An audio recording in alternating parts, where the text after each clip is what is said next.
Hello everyone and welcome to WhiskyWars. Today we have an Islay whiskey. It's peated and it's from Bowmore. Now it is an age-stated whiskey, weirdly age-stated below 10 years, which you don't see too often. And if you've seen any of my previous videos, you know I'm currently in Germany. And some of the whiskey prices here compared to the UK are amazing. So I picked up two whiskies, actually, so one will be what the video after. I've got to record that still, but they're both whiskies that I've not seen in the UK. Now, if you're from the UK, do let me know if I'm talking nonsense. But me personally, I've not seen it. And this is a Bowmore, and it's a 9-year Bowmore. So it's the Bowmore 9-year, bottled at 40%, just like all the Bowmores are, really. Now, this one interested me, but it wouldn't have done a few years ago. So, a couple of years ago, I bought the 10-year Bowmore, the Aston Martin edition. I've got a review of that whiskey on my channel against the 12-year, the classic 12-year, part of the core range. And I much prefer the 12-year. Didn't get on with the 10-year. Now, they're both sherried. This one's 9 years, but it's not sherried. And if you've seen, I did a review a few months ago. I think one of the most underrated whiskies is, for the money, is the Bowmore number 1. It doesn't get a lot of hype. It's an unsherried Bowmore. I think that's maybe what it is. But that was available for around £21 in the UK. This one I picked up for €34, which is about £29 in the UK. For a 9-year-old, I was quite happy with that. So here it is. I know I've not shown you yet, have I? It's the Bowmore 9, and it's unsherried. So really excited because the number 1, which I've got a review on my channel if you want to check that one out, that's non-age stated. I'd imagine it's a lot younger than the 9-year-old. But there'll be similar whiskies. I really enjoyed it. This being older, so hopefully better. But we'll see. And it says on the box, the marriage of subtle lemon, peat smoke, and sweet heather honey at 9 years old. Yes. So this is exciting. I'm excited for this one. Bowmore was one of my sort of like early hype beast whiskies. I really liked them. The 12-year, the 15-year, the 18-year. But they were all sherried. And it wasn't until I come across the 10-year that I started thinking a little bit differently about sherried Bowmores. But I'm pretty sure this is not a UK market whiskey, just because I've never seen it. And it doesn't say limited edition on it either, so perhaps this is part of the core range. It doesn't say travel retail either, so perhaps this is part of the core range abroad. I don't know. Okay, let's see the cork pop. There's the bottle.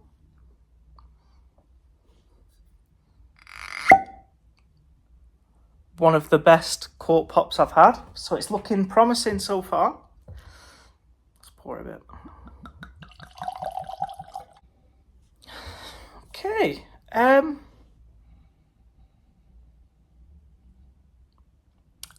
So I'm actually going to say, which I don't say an awful lot, but the smell is giving me a museum-like smell.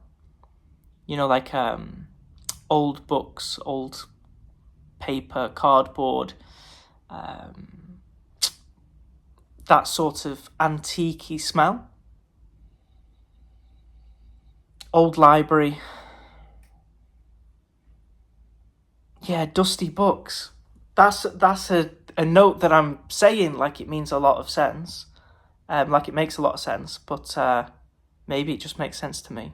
I don't know. But that is what I'm getting on the nose. And initially I smelt it and I thought, it's not jumping out the glass. And I was hoping for a little bit more life in it. This is not a lively whiskey. But actually, just now that I'm constantly getting on the nose that old library, old book smell, I'm really liking it.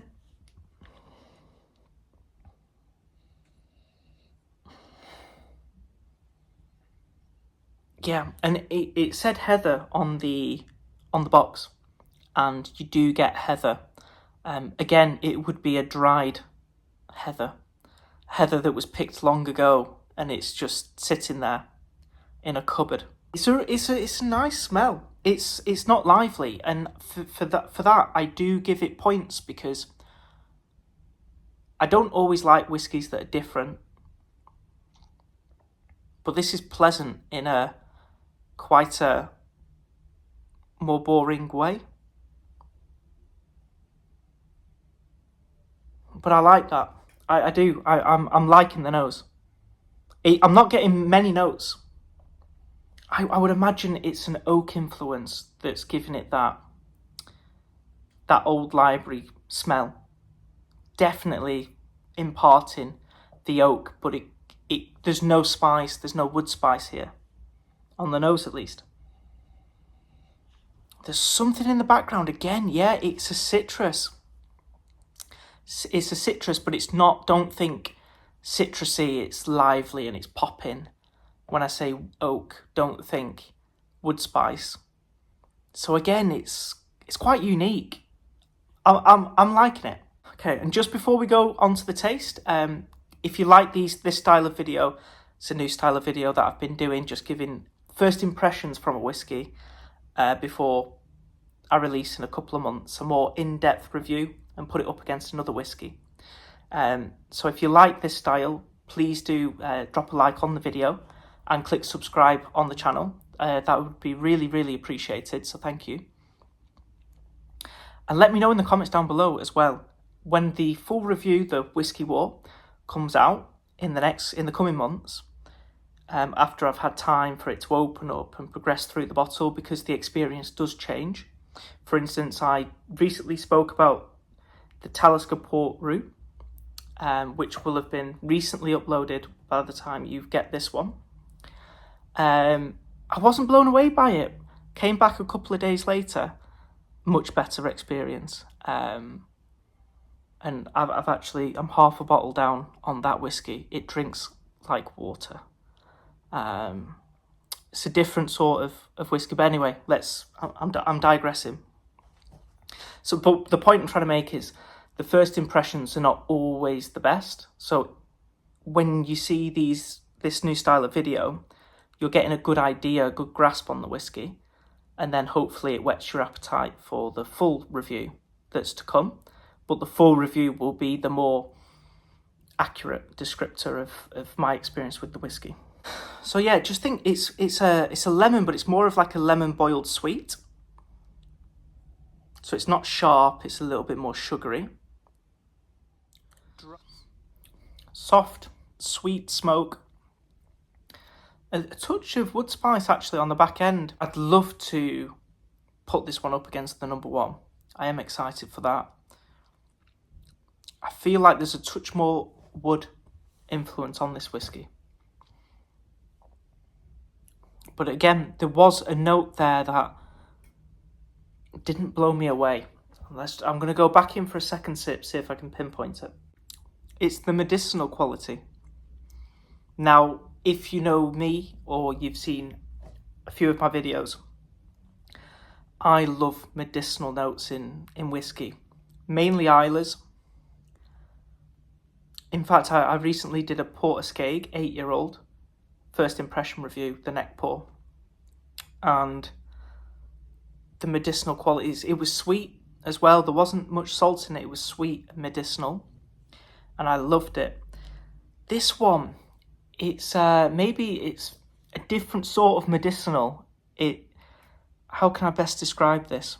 I think it veers more on the menthol, like cough syrup, cough sweets. I think it veers more there than I'm not getting any seaweed notes, kelp notes, any forest notes either. The Band-Aid smell, TCP, it's a little bit softer and sweeter. So I'm thinking more menthol sweets, and maybe that's why I don't want to say vibing with it. I've got to say it. I've said it. Vibing with it that well. And yeah, I think that's a shame. That's a shame for me on the taste. And also the lemon influence doesn't really help out, because that again reminds you of cough sweets and cough syrup. Menthol and lemon are the two main flavours of anything in that realm when you're sick and want to get better. So yeah, that's a shame. The nose, I genuinely mean this. The nose, I really like. It's not eventful, like I say, but I like it. There's something comforting about that nose. The taste, though, there's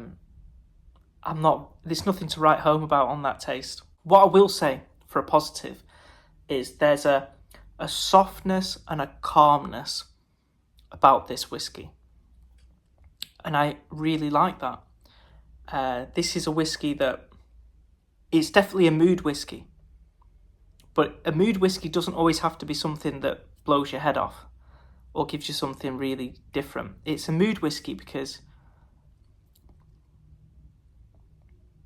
I could relax to it.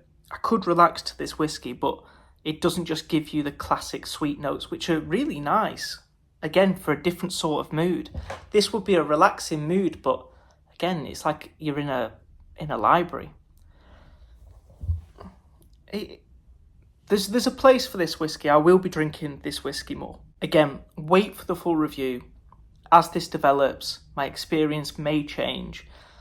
The whiskey may change as well. It might not just be my perception of it, but also the whiskey itself.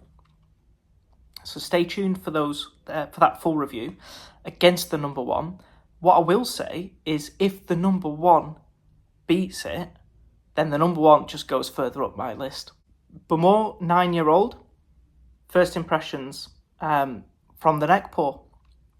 If you like the video, please drop a like on the video. Don't forget to click the subscribe button down below. It really helps the channel out. Thank you so much for watching this episode of the Neckpour. This was Bowmore 9-year, and I hope to see you all for the next Whiskey War.